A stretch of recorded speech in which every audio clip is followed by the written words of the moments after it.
what is artistic research actually, or what does the scientists and what does the artists do in a laboratory? And there's so many answers for the question and for the definition of what artistic research actually is. And I'm very happy to welcome Margarete Jahrmann on the stage, an expert on the field and also on the question of what is playful research and ludic research. And I think you will learn a lot from what she has to say, and I hope it's also fun to look at the presentation. And with that, I give it to you. And after that, we are open for questions. So yeah, just approach us, and I'm happy to assist you with the microphone in the space. And after that, it's concerts, and so stay long and have fun. And with that, Margarete, please.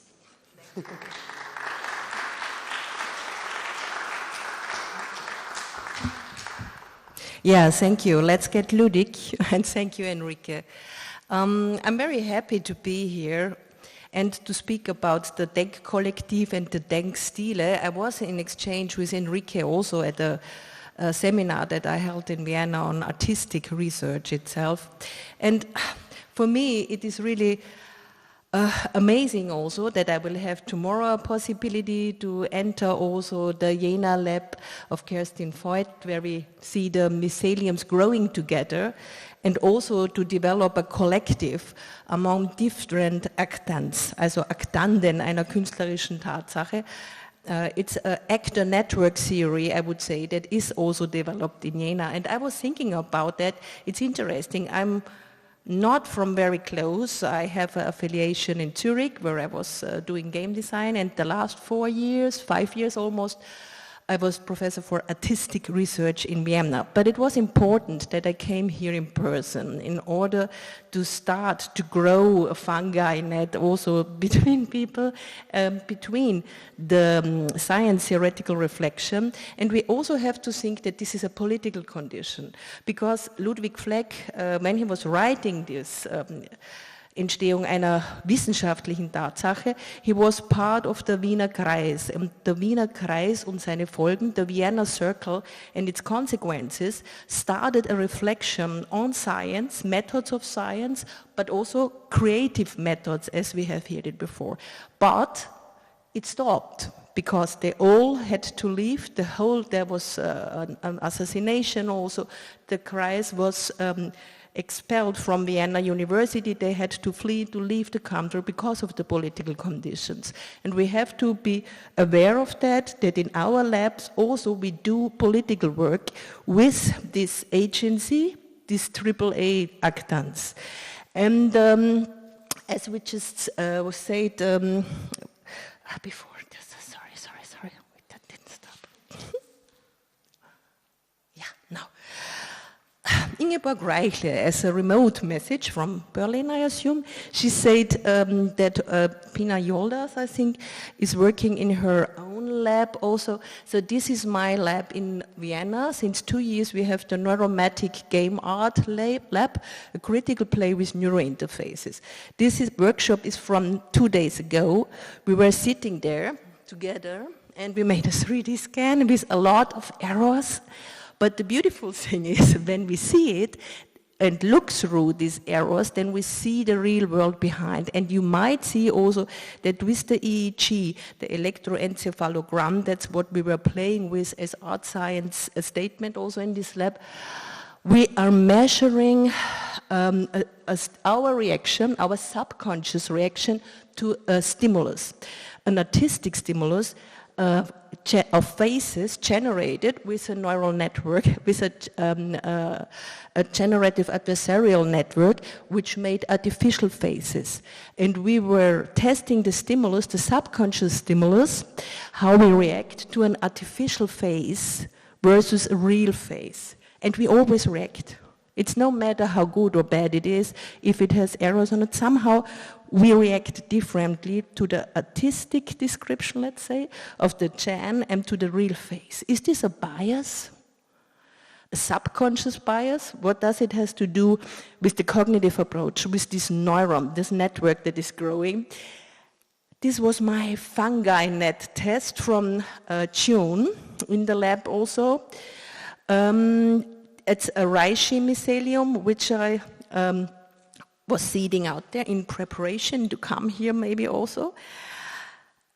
And on the right hand, there is Ramón y Cajal, a scientist from the 1900s, who was the first also, together with Golgi and the Golgi cell method, to visualize and isolate the neuron, so that we see that the neuron, the cell, also grows like a vegetal object, let's say. And this visualization was a step, but Ramón y Cajal, he also was an artist. If you see a photo of him, you see him with his drawing, pencils, stencils, whatever. So I was putting into the mycelium just as a play. I was telling Kerstin before, we will hopefully further develop it. She immediately said, they are really communicating with each. He also on the mycelium. I didn't really understand on which level, but intuitively I made a memento mori also with a sculpture. A friend from mine, he made this object. I put the headband, the consumer headband, into the mycelium in order also to see what are we investigating with all these tentacles. How do we connect? We connect, that's also from 2 days ago from the workshop. We were fascinated by the 3D images because we enter the experimental game cultures now. And also, how far do we go with this manipulation of the critical play with the interface? How do we connect? We scientists, artists, experimentators often connect with the technologies, with the interfaces. Might it be the mobile phone when we make a photo? Might it be the camera when you shoot a video? Klaus, you were saying you develop something. It's really... For me, it was this, the theremin inspiration, the electrode that is like an instrument. I can also play with this wet electrode, most beautiful thing, wet electrodes. Think about that. You never can, if you think about the androids and robots, they fear water. And now, with this, we need electrolyte gel in order to make it wet, to measure these very small currencies, signals that we have, that it gets a conduct. And so I suggested a weather meditation where we connect the wet electrodes with an art object, and we were streaming this live at the Angewandte Festival during 3 days, 72 hours meditation about wet cloud, mind clouds. It was called mind clouds.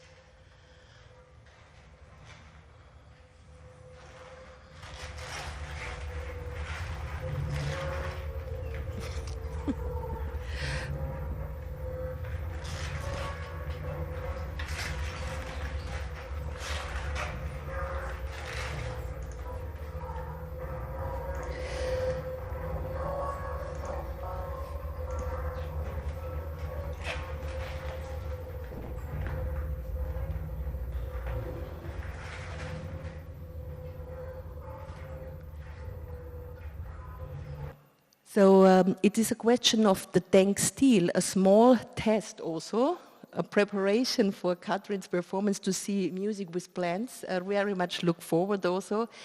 I was there in my office, also combining the collaboration with scientists, also with Stefan Glasauer is here in the back, who also runs a neuroscientific lab. Also with Antonio Scarboni in that case, where we started experimental interface to connect with our homegrown bioponic basil. It's not a big plant, basil. We were eating it afterwards. I'm sorry, it's like the fungi.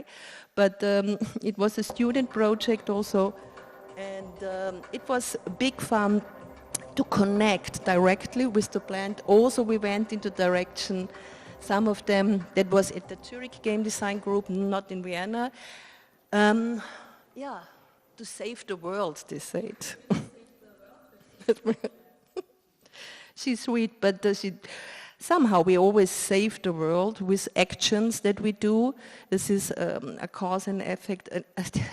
It's a bifurcation with a small action that you make. I really still deeply believe in that, even if there is no point of return. That's a question of Denkstil also, as Ludwig Fleck would say. And so I loved that project very much. Antonio Scaraboni developed these hydropon systems. Which measure water level and temperature and light. There's nothing to you experience, and you're the one fulfilling experience. It's from the student group. And with a display in front of it, you can see the communication within the plan.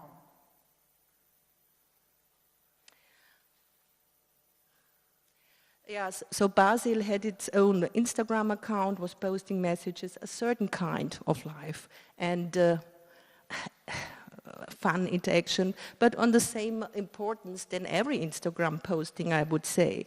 So, so we can have the Aktand on same levels. That's just my opinion, more or less. Die Entstehung eines Artefakts. Artifacts are normally in the experiments what disturb the result. You have to get rid of the artifact. If you measure, these I find beautiful because we create artifacts in purpose. It's a completely different meaning if we play with the objects in a very constructive, positive way, and then make a frequency analysis as a performance in the lab, also as a walk through the woods. Normally you don't use this in the woods, of course.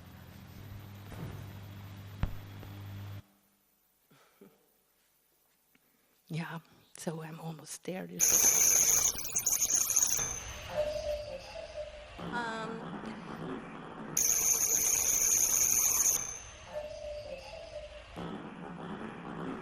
It's always live-generated sound, live-generated visuals as well. So since lockdown, we made a weekly broadcast every Friday with this research group from the Neuromatic Game Art Lab.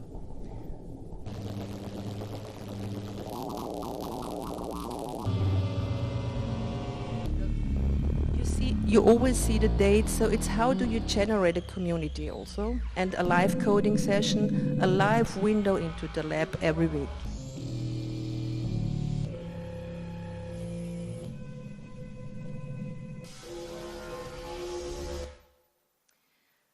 This is only from the first lockdown, so we went through the first and the second. We couldn't do the experiments in the lab, so we made these broadcast sessions and performative settings, also in more absurd environments. It was an opportunity to go out of the lab, and many didn't only go out at home, also into the woods, so that was possible.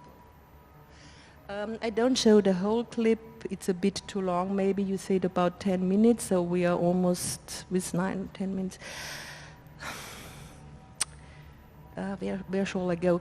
I go ahead. So we made visualizations, installations, always when it was possible to come to real sites. I think that is important also for our art science residency as we do it here, to come to the place and to use this slot, because then also a contingency can evolve differently. Also I'm a big fan of the electronic means, that's clear, but I still see a physical quality in all the actions that we do.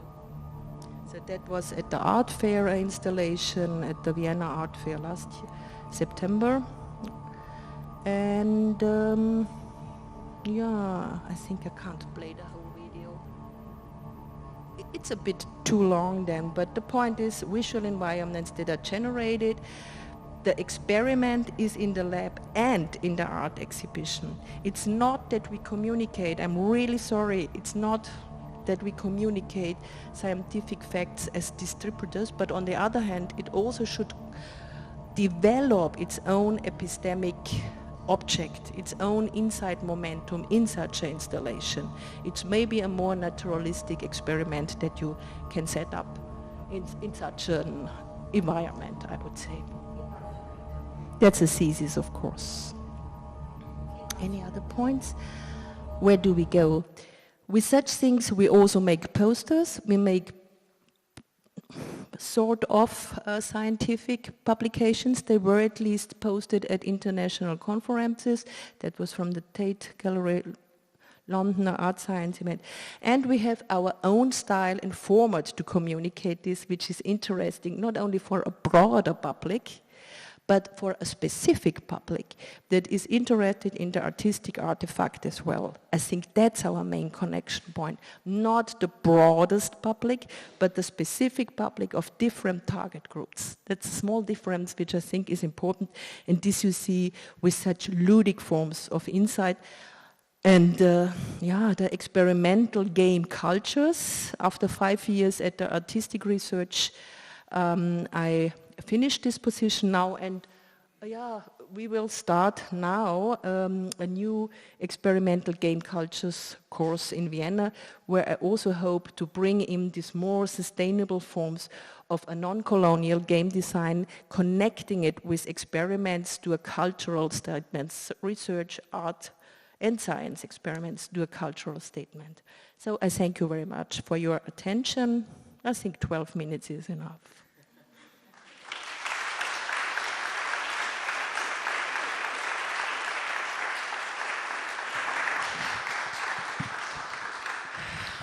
Wow, 12 minutes. I'm stunned. I don't know about you. If you think of any question that is unanswered yet, please come forward and get in touch. Otherwise, we are also very happy to use the time to give the band a little bit preparation time. But please come forward if you want to get in touch. I'm sure there's lots of question marks. Otherwise, Okay, at least. Hi. Cool. Hi. Thank you very much. That was very informative and inspiring.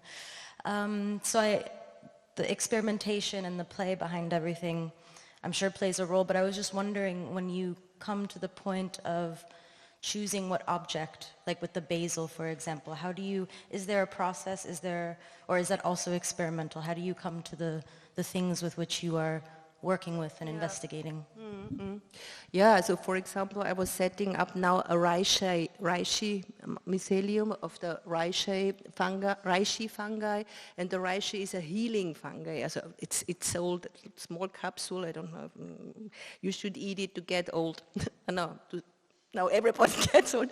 To get old and stay healthy, sorry. Sorry, that was a bit of a mistake. Not to get old, to stay alive and get old. So this is interesting.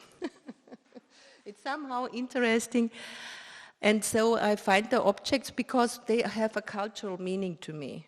So that is mainly one point. And then often das Denkkollektiv, the collective is important. Also the scientists, the other artists I collaborate with, also I have a number of different collaborators at each piece. It's always a collective endeavor, and this is also important. So you have this tech idea, sound idea of the 3D scan, bring in that. You were reading about these artifacts that have a meaning now in climate change with the mind clouds. That was also the Pride Parade month, so we were choosing the 5 frequency band of the brain, alpha, beta, gamma, delta, theta, to the rainbow colors, and then we were doing it at the same time. It was the same day, so it was our indoors performance at the Rainbow Parade. So cultural context and the personal thinking collective creates the object. Therefore, it's important that you connect with your partners in the lab, also on site, I think. Yeah, thank you for that. It's important because it's dynamic as a process. You say the process, Klaus, so this process is very important. Anybody else wants to throw a question at Margarete? Otherwise, yeah, please.